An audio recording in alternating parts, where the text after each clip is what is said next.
kuna hao ambao wawili, mmoja anaitwa Ode, demu anaitwa Safina. So jamaa alikuwa amemleta demu ghetto ili amsagamue. Demu akamwambia hapana, mimi naogopa. Lakini demu akamwambia sisi tumejuana muda mrefu sana, nadhani ndo muda mwafaka, njoo hapa. Demu akawa anavungua, lakini ni muoga, ni anaogopa. Mimi sijaifanya. Lakini hakuwa na jinsi bana, akavua nguo, akapanda kitandani, wakakinukisha. Vinaanza tunampata Safina akiwa mpigwa na best yake, anamwambia basi mimi nataka tutoke leo out na boy wangu tupe company. Lakini anamwambia mimi siwezi, naomba kinafani na sijamaliza, na kakangu anarudi sasa hivi, so niendeni tu. Siku nyingine nikiwa free nitaambia tutaenda. Shida yako apenda kusoma sana, utakupate itakupeleka hapo masomo. Jihusishe na mambo mapenzi, ule raha unaboa tu, kisha nikera. Haya, huko kantulia, mara simu yake kaingia ujumbe, kuangalia hivi ni picha za WhatsApp ametuma ile best yake kwa na mpenzi wake. Akazizoom pale, akaona venye wana furaha pale, akaangalia, mara akapigiwa simu, akaweka vitabu ili akaongea na ile simu. Huko akawa anatembea hivi, akapanda na kakake hapa. Safina, unaenda wapi? Nenda siendi mahali, rudi nyumbani ukafanya homework. Unataka kwenda wapi sasa hii? Au umeanza ukora? Kakake anaonekana anamlinda sana mdogo wake, hataki aingie kwenye matatizo ama mambo mahusiano. Siku iliyofuata tunampata Safina hapa, alikuwa anaonekana kama ana stress. Anajaribu kujikana, lakini moyo wake yani unashindwa, sababu ya shinikizo la marafiki zake ambao wanataka waingie kwenye mahusiano. Mara kaka kafika, una nini leo? Mbona kama uko sawa? Hapana, mimi niko sawa tu. Kwani inaonekana kama siko sawa? Sawa, kama unasema uko sawa, haina mambo. So mimi natoka kidogo. Safina katoka, kamfuata besi yake anaitwa Mariam. So kufika huku akamwambia, mbona umpotea siku hizi 2-3 kwa sikuoni? Ulikuwa na nini? Kwa basi mimi nilikuwa na kazi pale nyumbani, sielewa kakangu hajaoa, mimi ndo mke, so nafanya kila kazi pale, lakini sasa niko free. Haya, mimi niko naambie mazoni ni gani? Una ubuyu leo? Mimi ndakosaje na kitu? Nitakunishauri kitu gani? Mimi nataka kuingia kwenye mahusiano sasa. Nini? Hapana, usifanye hivyo. Usi muda mwafaka. Sofa usome, uangalie maisha yako. Please. Mimi ndo nakushauri hivyo, na utapata mtu mwingine baada ya kushauri kama mimi. So, mimi napenda tu usome. Achana mambo ya mahusiano, please.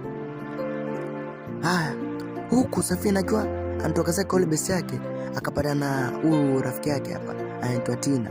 Akamwambia, vipi? Uliona picha ambayo tulikutumia? Si tulienda jiachia. Wewe kazi kusoma, unasoma 24/7, utapaswa kichwa bana. Huyu ni mpenzi wangu, akapewa mkono, akawa anasalimiwa. Mimi naitwa Mode. Lakini kupewa mkono mimi siwezi pokea, niko poa tu. Safina, ndo zipi hizo? Siwezi pokea mkono wa mwanaume. Sipokee kuna kushika mkono utakatika. Akapeleka mkono pale, mara hapo karibu kushikwa, akatuambia baada ya kukopesha kwamba mimi naondoka, huyo akajishenga. Basi mpenzi wa Tina mbavu hana akajiachia kicheko. Rafiki yako vipi? Kufika nyumbani, Safina akampigia rafiki yake Tina. Mbona boyfriend yako alikuwa ananicheka? Alikuwa anakushangaa. Hata wewe mtu hadi kusalimia uwezi. Unaonekana mshamba.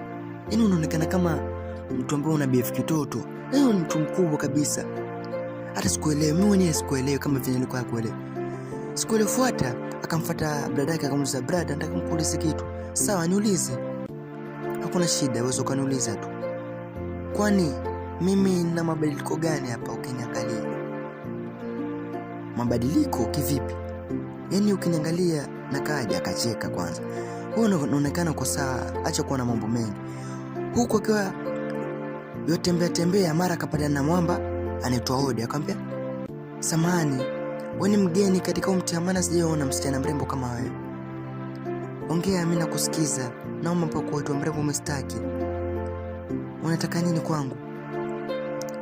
Mimi sina mtu. ningependa kama utojali tunaweza kuwa marafiki alafu tukatoka wote. Pia ukanipa namba. Kusikia vile akaanza kurudi nyuma. Akasimama akampatia simu pale. Hata kumtazama lakini simu akatoana, wakabadilishana mawasiliano. Yule mwamba akamwambia basi uko free utancheki basi mimi anytime ukinicheki mimi niko Chuga. Haya, Safina akajishenga. Kufika home akampigia yule mwamba. Josephine akamwambia mimi ni mjushi nataka. Mimi sisi lala na haya kabisa. Sitaki mambo ya uhusiano, najua nataka tu unizagamue niache. Akakata simu. Mwamba kashanga, mbona naongea haya? Siku iliyofuata Fina akamfuata brada yake akamwambia kuna vitabu tumbo tununue mwisho ni wiki ijayo. Brada yake kusikia hivyo akapoa bana. Wewe unajua hakuna kitu ambacho unataka mimi nikakosa kukununulia. Lakini kwa sasa niko katika wakati mgumu, sina pesa, so nataka univumilie unipatie paka kama wiki 2. Lakini hivi nataka wiki ijayo. Akachoka huyo akajichenga. Akamfuata rafiki yake Mariam akamwambia Mariam, sasa mimi nimeamua niingie kwenye mahusiano. Mbona? Kwani kipimo wake nitokea? Mimi nataka vitabu na kakangu ana pesa. Sasa unadhani ukiwa na boyfriend ndio utapata vitabu? Sawa, vitabu utapata lakini atakuharibia masomo yako huyo. Please nisikize. Kwa nataka mimi nifanyeje? Marafiki zangu wote wana boyfriend, wanatoka date na wanafurahia. Sijaona hata mmoja wao akiwa na huzuni ama ameumizwa. So niache nifanye mambo ambayo nataka mimi, uamuzi ni wangu. Akajishenga bana. Kufika huko akampata rafiki yake Tina, akamwambia Tina, sema nimekubali kuingia kwenye mahusiano. Umekuwa nakwambia sasa hiyo ndio umekuwa. Huko kwa bado wanapiga story. Mara yule Mariam ambaye alikuwa hataka mahusiano akapita kamaona yule mwamba. Huyo nani? Huyo nani? Babe, mbona sielewi? Hapana, huyo ni mpenzi wangu. Mpenzi wako? Tafadhali nitakuelezea. Twende nyumbani ukanielezea nyumbani. Sitaki kukusikia hapa. Tena huyo ndio alikuwa anamshauri Fina asiko na mahusiano, kumbe mwenyewe pia yuko bana. Waka anataka kulia. Una nini lakini? Ina ujauzito wake ndio maana. Ujauzito? Haya, siku iliyofuata tunashwa Sarafina akiwa anaongea na yule mwamba Ode akamwambia katika dunia mimi nimeona wanawake wengi lakini wewe ndo mtu pekee ambaye umeweza kuteka moyo wangu. Kusikia vile akata simu. Hata kusikia stories za kupendana wewe. Lakini akawa anasema nakupenda lakini mimi sijui kwa nini hata anachukia kuambiwa hivyo. Siku iliyofuata akiwa anatoka akapana cheupe. Akawa anaongea na boyfriend yake. Mbona leo utakunitoa? Tafadhali mamangu ni mgonjwa lakini siku nyingine mimi nitakutoa, please nielewe. Sawa. Akamfuata. Mambo, niambie shida yako na haraka. Mambo tu nisikize, sema shida yako na kusikiza. Au mbona unaongea naye nani wako? Ni mpenzi wangu. Lakini mimi napenda tu vile mnatembea kama rafiki. Lisi rafiki ni kila kitu kwangu. Naenda. Tafadhali subiri. Fina kabaki pale akapoa kama dakika moja hivi akawa anafikiria. Lakini mbona wanaonekana na raha? Nitamfuata ili nijue vizuri. Siku iliyofuata tunaonyeshwa Fina akiwa anatembea mara akapatana na mwamba Ode. Ode akamwambia mbona siku hizo umenisusa? Njoo basi kidogo tuongee. Akawa anakumbuka sasa Sarafina alipokuwa na trend. Mimi sina muda mchafu, sikupendi na usinifuatilie tena. Umesikia? Akafikiria je, ataweza kuviongea live pale? Akamgeukia. Unataka nini? Wow. Kumbe unaweza hata kunitazama. Cheki ulivyo mzuri. Mimi sitaki mazoea na wewe. Sawa. Hata kama unataka mazoea na mimi sina shida. Sawa, mimi na kiasi fulani cha pesa hapa nimekupatia. Utazingatia kwa mahitaji yako. Mimi hata sina ngono. Vino damu wewe, mimi nitafuta hivyo. Safi, mtoto mzuri. Huyo akadichenga. Si mambo si ndo hayo.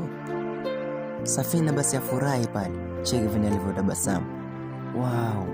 Kumbe toka kwenye mahusiano wanapoa pesa. Kufika nyumbani akawa anaonekana na furaha. Akaulizwa na kakake nini shida? Akaambiwa kuna mwanaume nimpata naye akanitongoza, akakupa pesa. Ndiyo. Akanipatia pesa. Lakini nikazikataa. Sawa, mimi najua tu sistangu. Asa ndo mwanamke. Majua hao wanaume wote hutumia mbinu hizo ili kuwateka. Lakini sio mimi. sawa mdogo wangu, safi sana, nimependa. So mimi natoka kidogo, tutachekiana baadaye. Sawa kaka, haina shida. For the first time Safina kamdanganya kakake wakati pesa amechukua. Haya, siku iliyofuata tunamwona Tina hapa, kamwona Safina kamuita. Mbona lakini ukanifanya vile lakini? Ukaamua kumpatia kakako simu aongee na mimi. Najua vile niliongea tu ulimwambia kila kitu. Hapana, mimi naongea na wewe. Akaja akawa anaforce kujua nani ambaye naongea naye. Ndio akachukua simu kwa nguvu. So, mimi sikupenda. Lakini pole, sawa tu. Haya, akiwa naongea, mara mwamba yule ambaye ndo mpenzi wa Tina akapita akamuita. Jamani, mbona kile unanifanya hivi? Akamwambia najua unipendi, lakini mimi sasa nina mwezi sijapata period yangu. Na najua tu tulifanya mapenzi, sawa, mimi nina mimba. Nini? Ndio hivyo basi, mimi nina mimba yako. Lakini najua mimi unipendi, so nataka tu tutoe hiyo mimba. Jamaa akamwambia mimi sasa sikupendi. Yule niko naye sasa nampenda. Yule ni Venito na ananipa pesa na mimi sijawahi mpatia pesa, lakini mtu ambaye kwa moyo wangu na nampenda ni wewe. So, niamini nakupenda wewe. Chukua pesa utatumia kwa mahitaji yako. Wakakumbatiana pale, penzi likarudi. Safina kuona mambo yale akafurahi. Naidi utanichezea tena, kweli nakupenda. Akampatia pia Safina pesa, mbea hiyo pia utatumia. Asante shem. Sasa tunafanya nini kuhusu ujauzito? Kufikia sasa mimi sijafikiria kuitoa mama, nafikiri tuitoe. Akashtuka pale Safina. Wewe kwa umri wetu si vima kutoa mimba, tunaweza poteza maisha. Usijali Safina, wakajichenga. Safina kufika nyumbani akampata kakake, akamuuliza vipi? Chakula kiko. Sasa sina pesa, lakini kuna chakula nimekubakishia hapo. Nenda kale hicho. Baadaye nitatafuta pesa nitakupatia ukanunue chakula uliopika. Akachoka huyo. Akadaketi. Akaangalia huko na kule kama haonekani, akatoa mabonda ya pesa. Akaanza kuhesabu. Sasa akafikiria, nikanunue chakula nipike ama nikanunue vitu nini? Huyo akajitoa zake mtaani, akaenda kununua juisi na biskuti, akajiachia. Sanja ya nini wakati pesa nazo. Huku siku iliyofuata alipokuwa anasoma, akaona yule msichana ambaye alikuwa anaongea na mpenzi wake ile siku, akawa anagombana. Niache. Mrs. kuacha. Akawafuata ili ajue kama kitaendelea nini. Achana mimi lakini. Angalia kuna nini? Jesus. Akadambia akamkumbatia, kuangalia hivi kumbe kuna kitu. Muone umenishtua hapa. Wakabaki wanacheka.